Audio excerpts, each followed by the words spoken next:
Hey everyone, my name's Jacob, and I wanted to show you today some planes I've been making in Kerbal Space Program 2 with the new procedural wing system that they have in the game. So this is my Kerbal made F-84E Thunderjet. Um, as you can see, it's got fuel also on the wingtips, and at the front of those wingtips is actually the air intakes. The engine on it is the Weasley engine. The Weasley engine has a reverse mode on it, which is like the perfect thing for putting it on the very front of an aircraft. And therefore, I didn't have to sacrifice the tail. I'm sure I could have made a workaround, but I like having the engine in the very front. It's true to the original. And yeah, so we finally get our double bridge fly under attempt.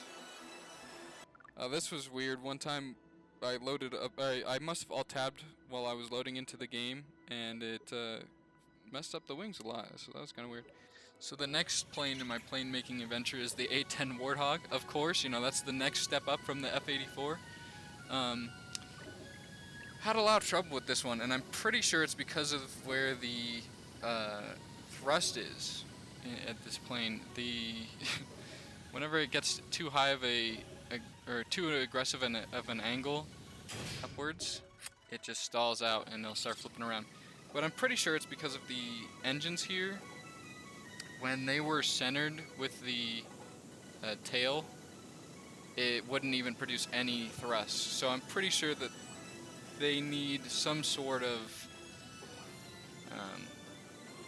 I don't know, like a line. If you drew a line directly back from the engines, if they're interfered with at all, they might just lose all thrust. So I think that's what the problem was. So here, we're trying to salvage the plane, bring it back for a land. It can't turn and bank, and eventually crash into the sea. And then it just gets sucked into a whirlpool underwater. I don't know what that was about, but So the next step up from the A-10 Warthog, of course, and this is reasonable, of course, it's the B-2 Spirit. So the B-2 Spirit is a lot of fun to fly and make. This was probably my most stable plane, even though it's got multiple wings elements here that weren't truly struck together that well. But it flies pretty perfectly. Up to, I think, 22,000 meters, that's when the engines flame out and you start, playing this balancing game. Because you need those engines as efficient as possible when you're trying to find its max range. So I have this really weird flight pattern where once the engines flame out, it'll fly up. It'll, I guess, lift up to about 27,000 meters, and then fall back down to 18,000 meters once the engines finally gain oxygen. As you can see, Kerbal Space Program 2, pitch black at night, so I kind of cut out the rest of this footage because I knew YouTube wouldn't be able to see anything. But we made it to sunrise, ran out of fuel, made it to sunrise, and it just turns into a long-range glider at that point. So this version flies at 4.5 Machs at around 20,000 meters up, so that's pretty cool. We ended up getting a little more than halfway around the world from KSC. Of course, it rotated, so, who knows. So the next logical step up from the B-2 bomber is the SR-71 Blackbird, which in this case is converted into an SSTO. So we're going to space in this one. We're actually going to fly right past the plane that actually the landing recording is from. So that's pretty cool. Messed up the video got corrupted for the takeoff, so we're redoing it. But when I was first making this plane, the problem I had was using the Rapier engines, which have the closed circuit mode, of course, so they can fire in outer space. The problem is those are pretty they're not as powerful as just the normal jet engines. So this version has a thrust to weight ratio of about 0.7, which is of course not 1. So the key is to make sure the wings can lift the plane while they're still in the atmosphere. Once we burned off some of the fuel and we've switched to closed circuit mode, it's pretty nice. It's pretty easy. it's not really that big of a problem. So once we circularize our orbit, we end up with a apoapsis of 88 kilometers and a periapsis of 75 kilometers. In the footage from the landing, which is a different plane, we got an 86 kilometer apoapsis and 76 kilometer periapsis, so it's about the same. And then here's us landing. Just went around the backside of the planet from KSC, burned down at 27 kilometers, and came in for a glide. Very nice plane to fly. I would recommend anyone to emulate the SR-71 Blackbird if they're trying to make SSTO. The wings are, of course, you can't make the nice curved wings.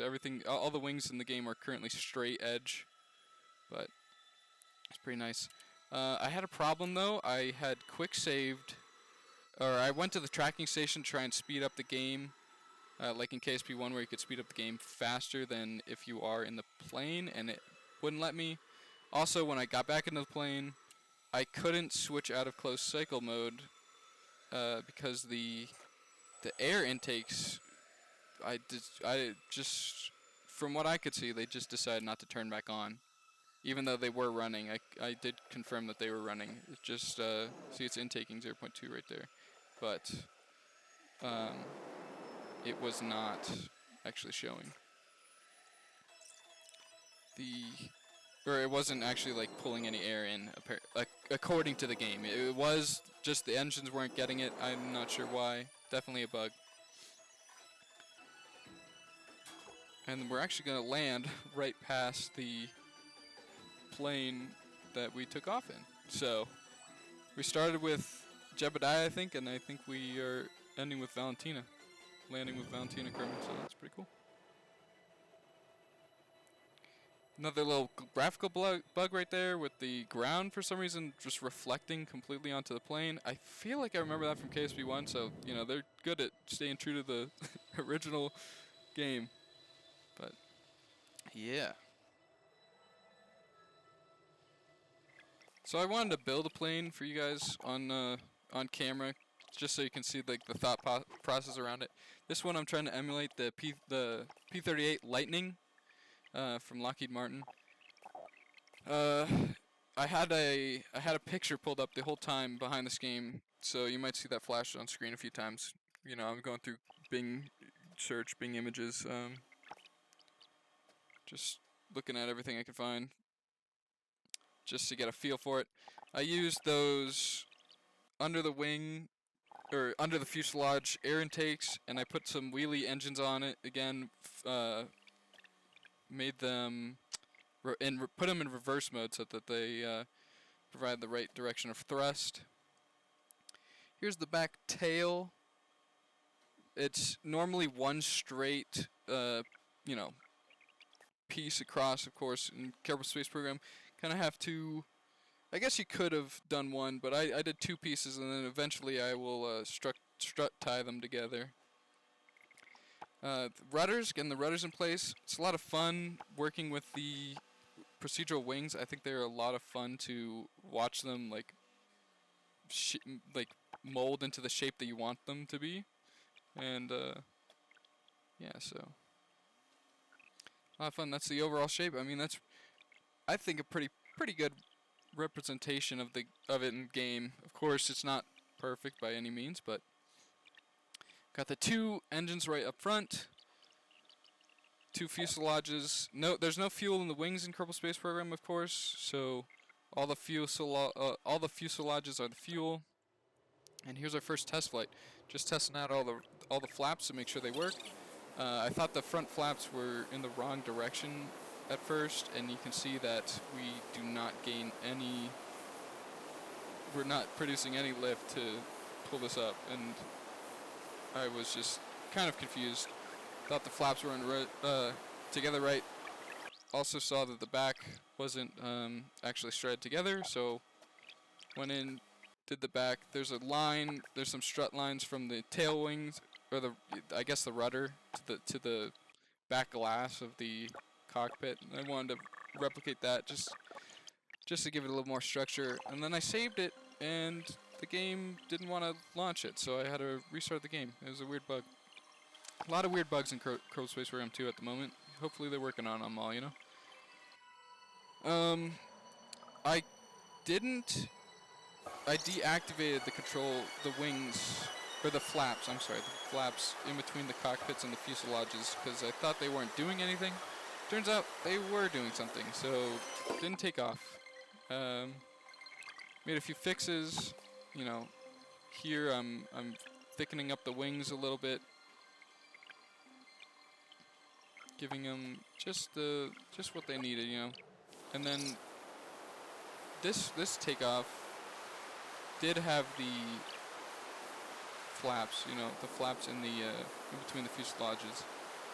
They worked pretty well. So ran out at the double bridge attempt, crashed. Tried again. This time I turned off the cockpit torque because I thought that was probably the problem. Almost got it. This try, I disabled the pitch for